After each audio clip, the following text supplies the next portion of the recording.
中国用稀土确实砍了老美的脖子，但这张王牌呀，也已经进入了失效倒计时。老美的反击措施到底有多狠？今天啊，我详细给你聊聊。大家好，我是大卫，美西时间2025年6月11号，欢迎来到大卫观点频道。今天我挑了5件要闻和大家分享。第一件事呢，就是川马居然和好了，但问题是，他们说的是真心话吗？我说这和好啊是有根据的。首先前天啊，就是在洛杉矶骚乱期间，这马斯克转了老川的那文章，实际上不就表示赞同吗？有人说这就是认怂了。这个老川啊，就坡下驴，他说那个话我感觉磕碜。一个79岁的男人对另外一个男人这个表达，他简直不敢相信。他原话这么说的，我给你复述一遍。他在真相社交平台上发了个帖子，是回应这个老马的，说我看到马斯克最近的帖子后，我愿意和他和解。马斯克知道我爱他， JD 也知道我会尽我所能和解的最好最彻底，大家都知道。我有这么一个经验啊，当一个人用力过猛的时候，他说的未必是真心话，因为真话呀都是平和的。无论这俩老头怎么演，大家心里清楚，因为目前和好啊有利于双方，因为在 MAGA 期间，在共和党里边都不希望内讧，这个啊双方有共同利益。既然双方都捏着对方的命门了，无论是那个小视频，还是说取消你的补贴，杀手锏还不到用的时候，那这时间节点在哪儿呢？我认为应该是2016年年底，那就看中期选举共和党是否被选民抛弃。如果抛弃的话，老马跑得比兔子还快。至于说现在什么谁爱谁呀，你别信那个。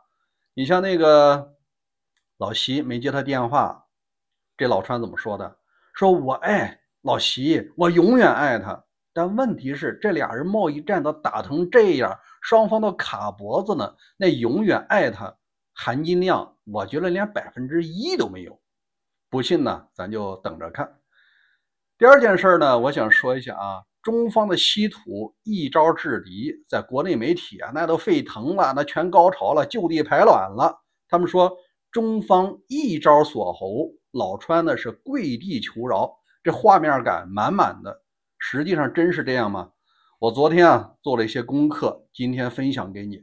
老美反制的招啊，太狠了，这是拉着兄弟们啊一起孤立老中。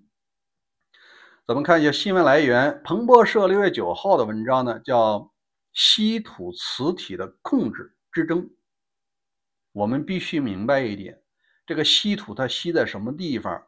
它实际上是一个磁体，是做机械柔性控制的啊。用大白话来讲呢，就是车与车之间，它有的时候你就像那个离合器一样，那叫硬控制；有的柔性控制是靠磁性的。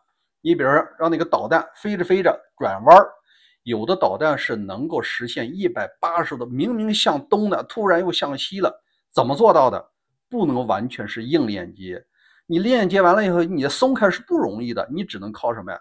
磁性，这个磁性啊，啪就能松开，完全靠电。那你就能明白这个东西是在哪儿呢？飞机拐弯，导弹拐弯，潜艇在水里边拐弯，航母拐弯，它都需要这个东西啊进行精准的、丝毫不差的控制。既然这么稀缺，那为什么美国却甘愿卡脖子呢？这个我就跟你说第二个深层次的原因呢，那就是目前探明的储量，我正好梳理了一下啊，中国其实就只有30%多，大多数它并不在中国，分布在哪儿呢？美国、乌克兰、俄罗斯、巴西、什么爱沙尼亚、德国，还有一些日本、韩国。其实世界上都有，光探明储量就达到3亿吨，3亿吨啊！那问题是没探明的呢，很可能是这儿的 N 倍。也就是这样，说实话，稀土在这个地球上啊，它并不稀缺。你如果说按照正常的储量，你再采上1万年，它也够。这个大家没想到吧？那问题是，为什么中国占了这个产量的90%呢？大多数它有储量，它为什么不开采？这个我想你已经想到了，这个稀土啊，污染太严重。我在国内做生意的时候，曾经去过一家稀有金属的矿山，其中啊，在冶炼那个稀有金属的过程中，他用了2个办法，内部人呢叫做活法，另外一个叫湿法。你说外行没听懂啊？我给你普及一下，这活法就是高温火烧，把那个元素从那个土里边给它烧出来，这个会产生什么呀？高温粉尘污染，这个你很难治的。那什么叫湿法呢？湿法还不如活法呢。这个湿法是化学的堆进，就那种高酸的什么高硫的东西，在那土里边把那个稀有元素给你吸出来。你想想吧，这个污染是什么？污染的是水源。在 ChatGPT 啊，我看了一下，它有一个官方的总结，我给你宣读，你就知道这稀土为什么人家明明有这个储量，它就是不开采。ChatGPT 回复是污染3大块，第一个叫放射性元素污染，稀土矿尤其是独居石等矿中常伴有一个叫土，一个叫铀等放射性元素，这铀是造原子弹的。在化学提取过程中，这些放射性物质会释放出来，若管理不当，会污染土壤和地下水，形成长期危害。这还不算完，还有第2个呢。第2个叫大量有毒化学品的使用。稀土分离需要使用强酸、硫酸、硝酸和有机萃取剂，这些化学物质一旦泄露，可能造成地表水污染、地表水酸化、土地重金属污染、有毒废液的残留，影响生态系统。还有第3个呢。第3个是伪矿堆污染，精炼过程中会产生大量的伪矿，这些体积巨大，通常含有放射性残渣、重金属、剩余的化学药剂。这些蹲进若无渗透的防治措施，会渗入地下水，污染水源。刚听明白没有？这3样东西啊，污染太严重。而且他给我列出了一些世界上主要国家曾经出现过的污染事故，这些污染事故直接造成无人区，其中就包括了中国的包头、云南、福建，还有马来西亚，还有非洲各地。总而言之，开采这个东西啊，是一个高污染的行业。美国它为什么不开采啊？美国的环保措施啊太严重了。正是因为这个原因，大家都愿意买中国的，因为中国的低人权模式，什么污染啊，什么地下水啊，这个花点钱就可以了。那既然说美国和世界各地需要稀土的，像日本、欧洲啊，生产汽车的都给大哥说，这中国不光卡你脖子，他也卡日本的脖子，卡欧洲脖子，咱得想个办法。现在美国呀，实际上早就在启动这个反制措施了。我来给你看一下，在2018年，也就是川普第1个任期的时候，他就提出了一个法案，在2027年，还有1年多啊，在2027年以前，美国军方的需求要做到完全去中国化，就是稀土供应完全要摆脱中国。那这件事啊，实际上按照法律在进行。美国它毕竟一个体系，在老川下去，拜登执政期间啊，这个法案依然执行。我们来看一下数据，拜登时期共补助4亿3900万美元给美国的稀土企业进行采矿。他为什么给补助啊？因为这个活呀没人干，又污染，既污染当地环境，又污染人的这个肺呀、什么肝啊，很少有人干这个，你必须得补贴，大手笔补贴了4亿3900万美元。矿在哪儿呢？在加州和内华达州交界的，现在年产量达到 4.5 万吨，但这个不是稀土啊，还要再冶炼呢。它要拉到德克萨斯州的沃斯堡工厂进行精炼，每年能精炼出1000吨稀土。我算了一下，这个出矿率啊，也就是2%，它确实比较稀缺。第二个工厂呢，在北卡，现在的年产量是1600吨。这2家工厂基本能够满足美国军方每年3000吨的需求。实际上，美国的稀土再过1年半，它就能实现100%的军方自主。这个你不清楚吧？好，我们再来看下边。美国为了让自己的小伙伴们，就是欧洲盟友和北约盟友摆脱对中国稀土的依赖啊，他做了一个全球布局。接下来是他吸引韩国的浦项投资，在美国中部的犹他州投资开采稀土，这个稀土的年产量达到5000吨，这就不一定是美国用了，那可以给日本和欧洲用。另外，在德国爱沙尼亚工厂合计产出年产9000吨，这个目标呢是2027年完全达成，也就是欧洲的、美国本土的就够美国和北约盟国军事上的全部使用。至于说民用的那个还卡不了太多脖子，所以说真相就清楚了。中国的这张稀土牌倒计时也就是1年多的时间，1年多的时间，你看的景象很可能是中国想卖，那价钱有可能就啪啪啪的往下跌了。原因是别人他也有，除非你出更低的价钱。但你要反过来想一想，最近中国卡了老美的脖子，以美国人的这种记仇的想法，他一定会有所反制。当他在2027年完全摆脱中国稀土依赖的时候，他可能要反过来卡你的脖子，那就包括什么高端芯片、金融的制裁、化工品的制裁、其他方面的制裁，如果一起上的话，中方的牌就没了。如果你大牌都出境了，剩下来呢只有4个字儿，那就是任人宰割。不信呢，咱们就走着瞧。好，第3件事，我们来一起分享一下路透社的一个报道，就是中美在伦敦啊达成了框架协议，这个确实是个好消息，至少对中美两国老百姓来说不再打贸易战了。但我分析啊，真正签约双方根本就没有透露，因为细节呢，路透社也讲没有透露。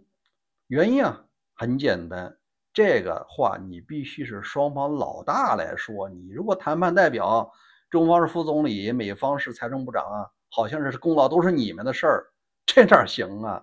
对于老川和老习来说，这是不可接受的。我判断大概率呢，双方得见个面，握个手，签个字，签完了字，这个功劳大礼包，那就是双方老大的功劳了，而且极有可能不是在华盛顿，而是在北京。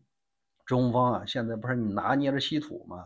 老川我相信也会给他这个面子的，心里这个仇啊，可能也记下了。好，我们说第4件事儿，那就是关于这个继承人呐，沃尔玛现在成为 MAGA 这个打击的对象、抵制的对象。以前大家非常清楚，沃尔玛是为普通老百姓服务的，东西啊最便宜了。那最近啊，沃尔玛的继承人在《纽约时报》登了一个整版的广告，就是3天后的国光日。虽然通篇都没有提老川的名字，但是明眼人一看，他就是反川的，所以MAGA急了，号召人们抵制沃尔玛，不去买他东西。那我们就看，既然是他没提老川的名字，老川是怎么对号入座的？这些人啊，给沃尔玛的继承人扣上了一个汉奸的帽子，按照美国的说法呢，叫卖国，叫美奸。接下来我们就来看一下广告的内容是不是反美，还是美国精神。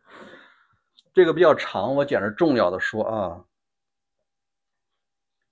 沃尔玛继承人克里斯·沃尔顿出资在《纽约时报》刊登整版广告，这个广告是没有国王，6月14号动员起来，我们是一个有原则和荣誉的民族，我们信守承诺，支持盟友，我们抵御侵略和独裁者，我们支持和捍卫宪法，我们关心退伍军人和儿童，我们尊重我们的邻居和贸易伙伴，我们支持健康的国内和国际经济、社区和环境，我们是值得信赖的维护法治稳定的世界领袖，我们是美利坚合众国的人民。我们的国家荣誉、尊严和完整是不可出卖的。我们的政府是民有、民治、民享的政府。句号。哪句话提老川了？哪句话反美了？妈哥呀，你得好好照着镜子。最后呢，我想说一下啊，这个老习啊，可能要搬家了，因为网上有人讲他可能被囚禁、被削权了，实际上这都是歪，真实的情况。我跟你聊一下，因为白俄罗斯总统在访问北京的时候，是在一个新的地方，就是丰泽园的叫纯一斋。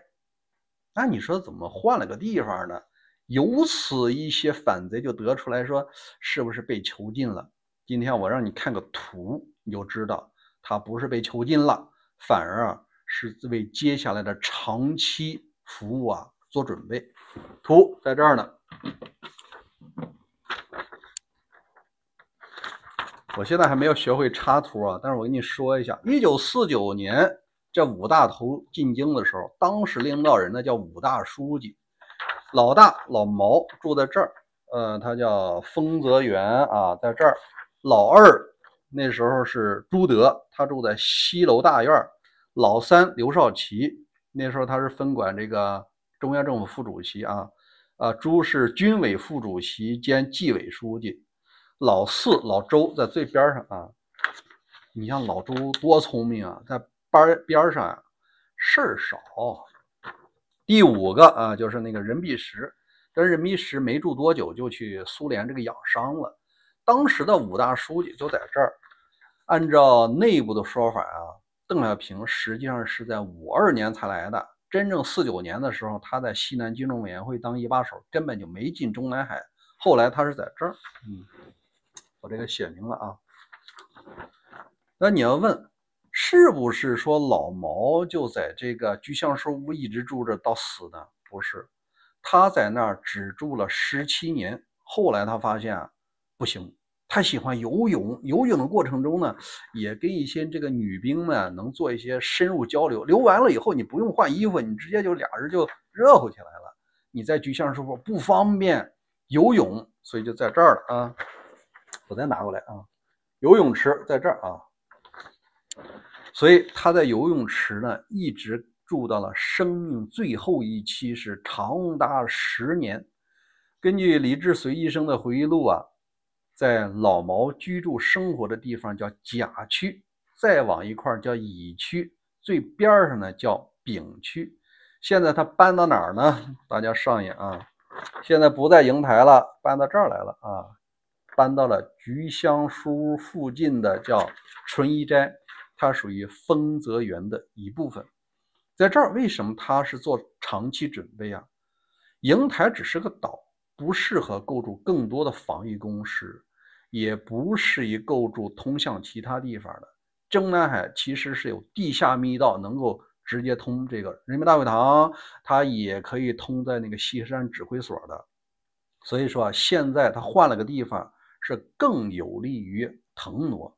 所以在国内的朋友们，未来的10年、20年呢，大家就做好准备。他呢，还是要做好了干到生命最后一息的准备了。